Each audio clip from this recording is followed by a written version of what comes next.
paz do Senhor, você, meu querido irmão e minha querida irmã que me ouve e também que me assiste.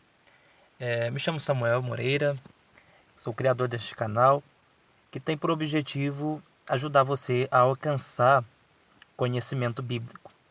Quero propor para nós estarmos estudando aqui juntamente a primeira epístola do apóstolo Pedro, ok? E quero iniciar aqui nesta primeira aula, a aula de número 1, com uma introdução.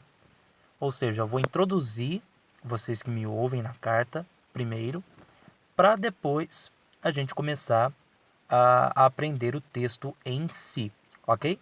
E este estilo, esse ensinamento vai ser no estilo versículo por versículo, tá? Não vou tratar de forma temática, vai ser versículo por versículo.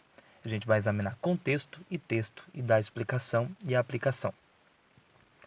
Dando sequência aqui, então, nós temos uma introdução, mas antes de iniciar esta aula, quero pedir para você que me ouve, que vai estar assistindo esse vídeo, que você se inscreva. É muito importante isso.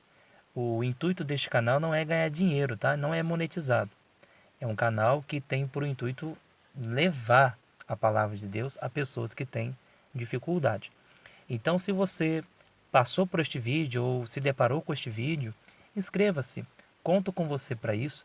Peço para que você compartilhe, que apresente para o seu amigo, seu colega de trabalho ou para um membro da sua igreja.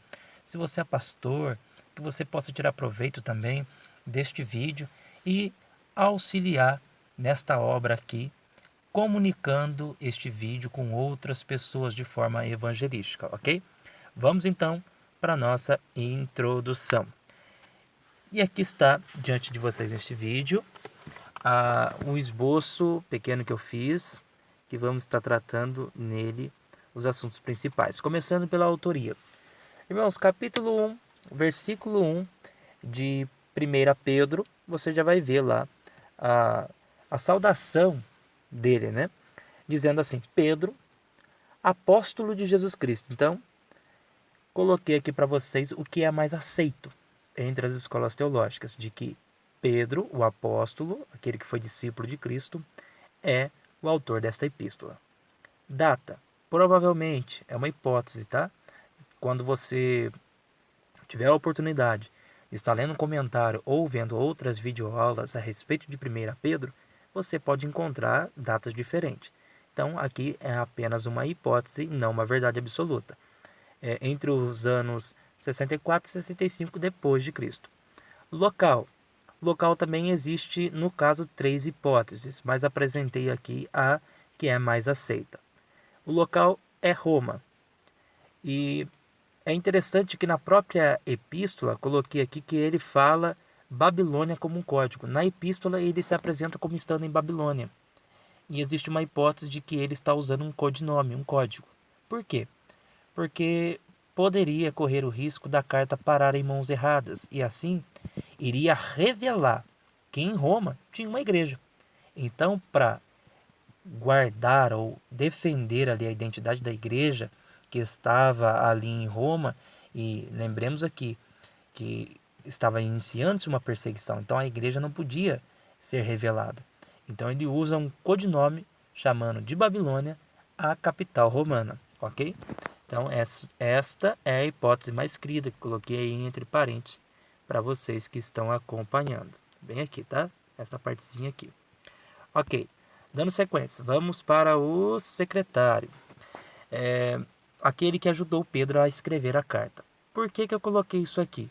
Porque existe uma crítica de que não foi Pedro que escreveu a carta. Por quê?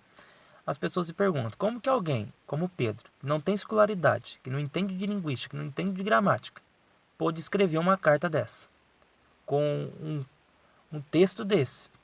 Então, foi uma crítica que foi levantada a respeito do apóstolo Pedro. Qual é a explicação para isso? O que eu posso fazer para fazer uma apologética a respeito da autoria de Pedro? Muito simples. 1 Pedro capítulo 5, verso 12, ele diz que ele teve a ajuda de Silas. Ok? Silas, ou em outra versão, Silvano, é o mesmo companheiro de Paulo, tá? Aquele companheiro que seguia Paulo na sua viagem missionária.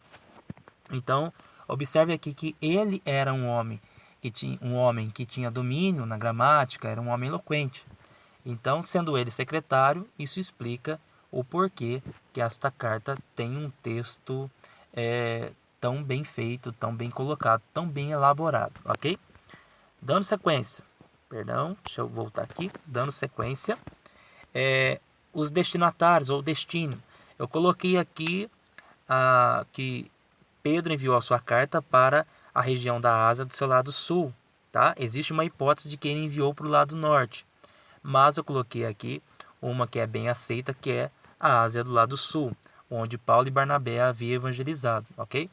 E é uma província romana. Ele vai citar depois lá na sua epístola, quando a gente for entrar no texto, vai citar o nome de 5 regiões desta área aqui da Ásia, que é uma província romana, ok?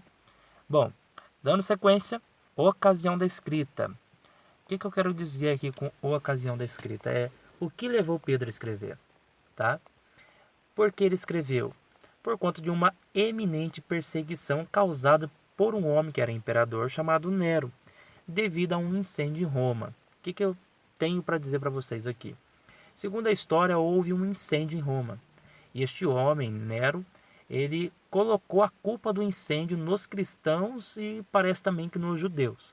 Então começou-se uma grande perseguição, começando em Roma, tá? E vai dando sequência até alcançar os demais lugares onde tinha um grupo cristão. Então o que aconteceu? Quando a perseguição começou a se espalhar, Pedro envia esta carta no intuito de fortalecer os irmãos e prepará-los para esta afronta, para esta luta que estava se aproximando, ok? Propósito. Qual o propósito dele em escrever esta carta? Ensinar, guarde bem isso, ensinar na teoria e na prática como passar pela aprovação. Por que teoria e prática? É interessantíssimo você prestar atenção nisso aqui. Teoria, ele é interessante o estilo da composição da carta, que Pedro ele apresenta como se deve passar pela tribulação, pela luta, pela iminente perseguição que estava chegando. Pedro dá uns conselhos, olha, como que vocês têm que passar por isso? Está aqui, ó, assim, assim, assim, assim. E depois ele apresenta um exemplo. Então ele dá a teoria e apresenta a prática. Dá a teoria e apresenta a prática. Ele dá o conselho e apresenta um exemplo, ok? Só que o exemplo de Pedro é maravilhoso, tá? Ele dá o conselho e apresenta o exemplo. Que exemplo? Exemplo de quem que ele dá? O exemplo de Pedro é Cristo Jesus. Então ele dá um conselho e diz: Cristo também passou. Ele dá um conselho e Cristo também fez. Então é interessante você observar isso na carta. É teórica e prática. Próximo, que é o tema, ok? Provando da graça em meio à provação. Coloquei isso aqui porque é possível, na dificuldade, você provar da graça de Deus, ok? Em várias ocasiões aí, nós temos aí até mesmo a resposta de Deus para um dos seus servos dizendo: a minha graça te basta. Então, na hora da dificuldade, não se preocupe, a graça de Deus basta para ti. Recomendações. Esta carta ela é recomendada para novos convertidos. Então, você que congrega, tem amigos novos convertidos, apresenta a epístola de Pedro. Por quê? Porque ele trata assuntos complexos de forma muito simples, a ponto de que qualquer iniciante pode entender as colocações de Pedro. Temos um esboço proposto, tá? Que apresento aqui. Na próxima aula vamos tratar a saudação, versículo 1 e 2 do capítulo 1.